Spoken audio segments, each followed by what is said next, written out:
Welcome back, everyone. Welcome back. Cobra Pro back at it again. And today we're talking about the new cold foil reprint policy that was just released on March 1st from Legend Story Studio.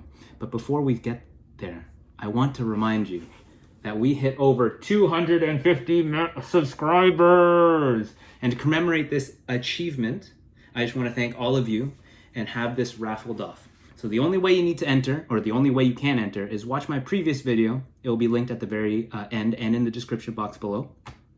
And just leave a comment. Tell me how you're enjoying Flesh and Blood, how many boxes you got of Monarch, if you're doing First Ed, if you're doing Unlimited, if you're doing both. I want to hear it all. And this entrance will be until this Friday at 12 p.m. EST, midnight EST, and we'll do a wheel spinner and pick the lucky winner for next time. So I just want to thank you all so much for watching and supporting. Another big shout out to our Canadian players of Flesh and Blood who participated in the big Red Riot Games tournament that happened this past weekend. I want to shout you out, Jonathan. I want to shout you out, Dante. Congratulations for making the top 8 and representing Canada with class and skill. I look forward to many more of your achievements, as well as our up-and-coming Flesh and Blood members from Canada. It was a great event. It ran smoothly, and I hope everyone enjoyed it as much as we enjoyed it watching it on the Discord. So let's get into the meat and potatoes. We always knew that cold foils were never going to be reprinted, but there was always confusions about the promo cold foils.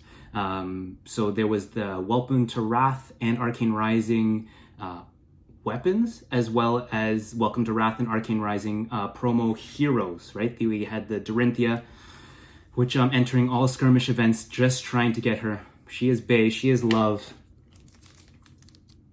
Love. Thank you, Matt, Tabletop Tilt. So this clarifies all that. So if you see what we knew from the beginning, first edition cold foil, so stuff that you pull, Alpha Print, Welcome to Rathe, First Ed, Arcane Rising, and Crucible of War, sorry, brain fart, those could be never reprinted again. So a card printed using cold foil printing technique, including in the production marked first edition cold foil, will never be printed again, with the exception of cold foil prizing cards. We'll get to that later. Also, these cold foils can be printed again, but in rainbow foil and non-foil. So they can never be printed in cold foil again. And we've seen this already, right? We have the cold foil tunic, which I don't have, but it's reprinted in Unlimited, WTR, and rainbow foil. And then it was printed in Crew, First Ed, as non-foil. So this is where the distinction lies, right? And then we'll go to cold foil prizing. So the tunic has come in 4 variants. The cold foil that you pulled, the rainbow foil that you pulled, the non-foil, and then the gold cold foil that comes from the cold foil prizing cards.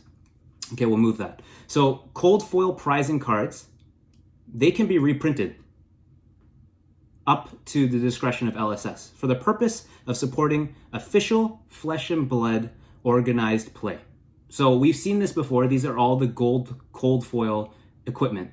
The skull cap, the tectonic plating, Mask of Momentum. We've seen those. The Calling, Road to Nationals, drooling all over them, right? Those are it. So they're saying that first edition cold foils, a card printed as a cold foil prize, will be visually differentiated from its original printing if the card was previously printed as a First Ed cold foil.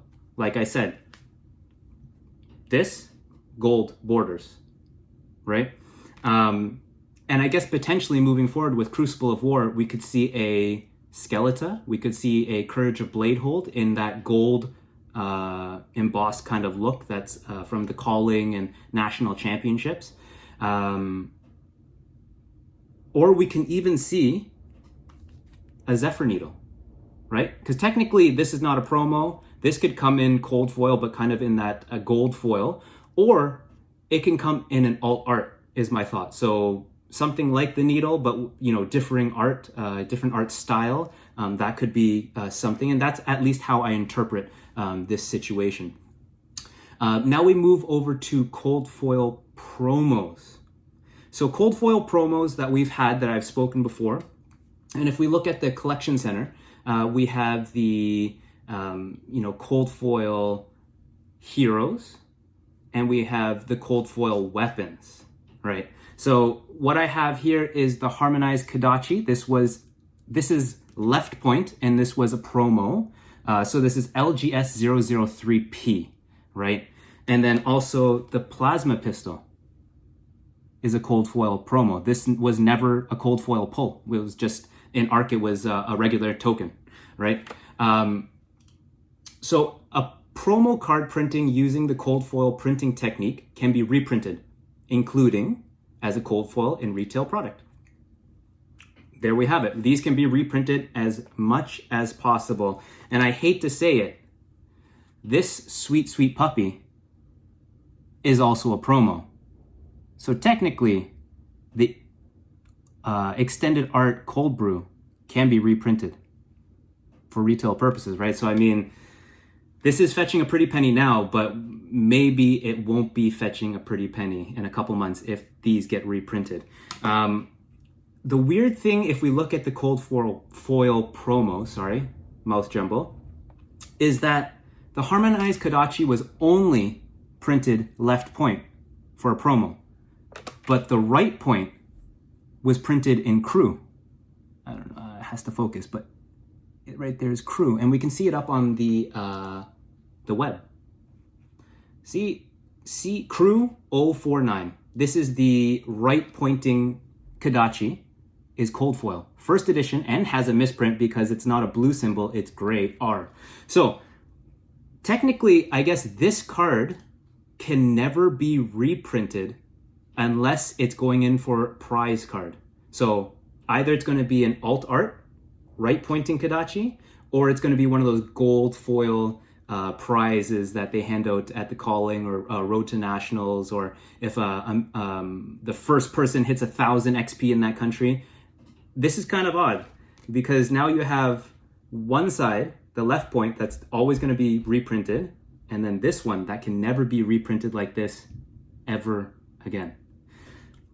Super interesting. I don't know. Sound off in the comment section below and let me know what you think about this situation. So for first edition cold foils that you pull, here's the summary. Never reprinted like that ever again. So I think that this is going to make everything, all the cards that have just been pulled, shoot up in value. And I'm looking out to you. Shout out to Rob. He just got his card graded from Beckett, and it came back as a 10. And you want to hear what card it is?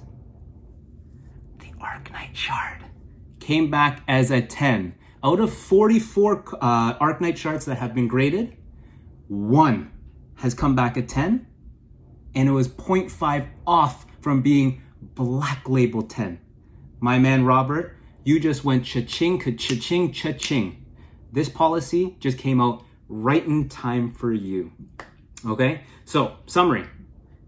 Cold foils that you pull can never be reprinted again unless it's rainbow foil or non-foil, or in cards that come from prizes, and they have to be alt art or distinguished differently from what you pulled from. And cold foil prizes can be reprinted as much as they want.